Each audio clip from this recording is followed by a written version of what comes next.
예, 오늘 하나님께서 주신 말씀 고린도전서 9장 11절에서 18절 말씀입니다. 오늘 말씀에서 하나님의 은혜가 여러분들 삶 가운데서 함께 하실 줄 믿습니다. 예, 오늘 말씀 어제 말씀 이어서 하나님의 일꾼에 대해서 얘기를 하고 또 사명에 대해서 얘기를 하는데 그 일꾼들이 이제 지원을 받아야 되느냐 말아야 되느냐 하는 이런 질문도 나오고요. 또 나와서 사도 바울의 사명에 대해서 얘기를 하고 있습니다. 11절에서 14절에 나오는 내용을 먼저 보고요. 그 다음에 15절에서 나오는 내용을 보는데, 11절 내용부터 읽겠습니다. 우리가 너에게 신령한 것을 뿌렸은즉 너의 육적인 것을 거두기로 과하다 하겠느냐. 우리가 그 하나님의 일꾼들이 신령한 것을 뿌렸죠. 하나님의 말씀으로 사람들에게 양육을 했습니다. 그렇다 하면 육적인 우리의 삶에 필요한 것들 있는 것이 뭐가 잘못됐냐 하는 그러한 질문부터 시작하고요. 그래서 이제 14절까지 내용을 읽어보면 특별히 13절에 보면 성전의 일을 하는 일들은 성전에서 나는 것을 먹으며 제단에서 섬기는 이들은 제단과 함께 나눈 것을 너희가 알지 못하느냐. 이 내용은 뭐냐? 구약 성경 때 레위인들 있죠. 레위인들은 성전에서 일해서 성전에서 나온 것으로 그들은 먹고 살았고요. 제단에서 섬기는 이들, 그러니까 제사장으로 섬긴 사람들이죠. 또 제사장들도 떠서 그것을 받고 먹고 살았던 그 내용을 얘기를 하고, 그래서 14절은 이와 같이 주께서도 복음 전하는 자들이 복음으로 말미암아 살리라 명하셨느니라. 이것이 하나님의 명령이었다는 거죠. 복음으로 전하는 사람들이 당연히 지원을 받아서 복음을 전할 수 있도록 그 사역을 집중할 수 있도록 일하는 그 자체가 마땅한 일이라는 거죠. 근데 이제 이게 뭐 이거는 이거고요. 그다음에 이제 15절은 바울의 사명에 대해서 얘기를 하고 있습니다. 바울은 이제 그러나부터 시작하죠. 그러나 바울은 그것을 받지 않았다는 거죠. 지원을.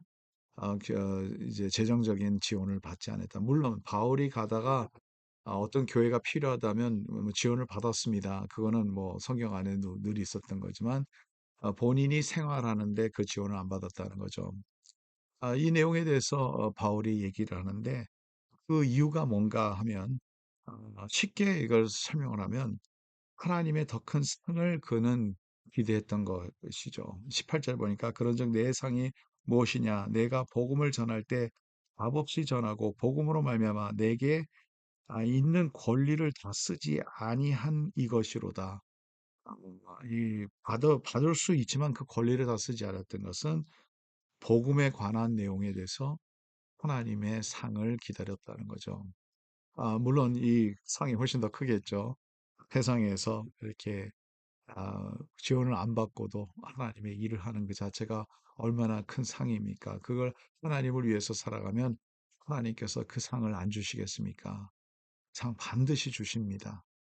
그래서 사도 바울의 이 사역에 대한 그 철학이 여기 그대로 나와 있습니다. 그래서 이것을 또 사도 바울은 자신 있게 말할 수 있는 거죠. 사람들이 이것 때문에 시험 받고 또 이런 것, 또 이런 것도 그렇고요. 자유로웠던 거죠. 그래서 이러함으로 하나님의 앞에 영광이 되고 하나님의 놀라운 그 상이 기다리고 있다는 것을 얘기를 하고 있습니다. 예전에 이런 얘기를 저도 목사기 때문에 그런 얘기가 있었습니다. 제가 이제 전도사를 될 때부터 이렇게 어, 자연스럽게 하는 일들이 우리가 사람이니까 다 그렇겠죠. 그전에는 교회 열심히 해요. 그래서 이제 교회 열심히 하는데 이제 전도사가 되고 또 하나님의 일을 하면서 또 하나님의 일에 대한 일에 대한 또 생활비도 이렇게 받지 않습니까?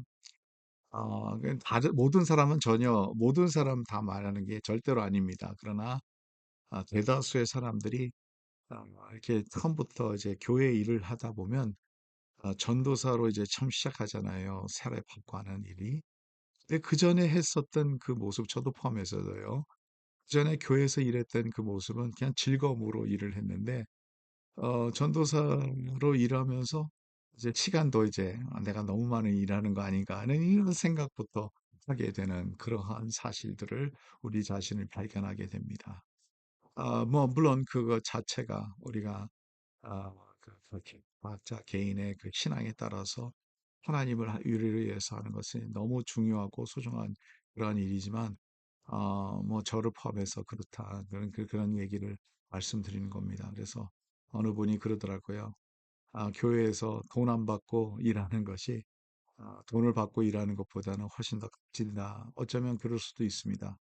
근데 이제 중요한 것은 뭐냐면 그렇다고 우리가 전도사님들 이렇게 또 목사들을 저거를 한다면 그들은 풀타임으로 하나님의 나라를 위해서 다른 생활, 다른 일을 하지 않잖아요. 그럼 어떻게 그들이 일을 할 수 있겠어요? 그래서 그 자체를 우리가 인정해야 됩니다. 근데 더 중요한 것은 뭐냐면 우리 모두에게 하나님께서 주신 사명이 있습니다. 그리고 저는요, 너무나도 감사한 게 우리 장로님들도 그렇고 또 여러분들이 진짜 하나님의 나라를 위해서 열심히 해요. 무슨 대가를 바라는 것도 아니고요. 그러한 모습을 봤을 때 하나님께서 얼마나 기뻐하실까? 우리의 헌신된 모습으로 통해서 또 하나님께서 얼마나 또 그의 삶 가운데서 복을 내리실까 하는 이런 생각을 어, 제 생각에서 벗어날 수가 없습니다. 여러분, 하나님 앞에 우리가 어떤 사명이라도 우리가 하나님을 위해서 살아갈 때 하나님의 복이 여러분들 삶과 함께 해주시고 오늘 말씀같이 큰 하나님의 상이 여러분들 삶 가운데서 충만하기를 간절히 바랍니다. 하나님 감사합니다. 오늘 말씀 주셔서 감사하고 이 말씀대로 하나님을 위해서 살아갈 수 있도록 도와주시고 우리의 사명이 어떤 사명이든지 하나님께 기쁨이 되는 사명이 될 수 있도록 도와주시옵소서. 감사하며 모든 말씀을 주 예수 그리스도의 이름으로 기도드립니다. 아멘. 오늘도 우리 주님과 함께하는 하루가 되기를 간절히 바랍니다.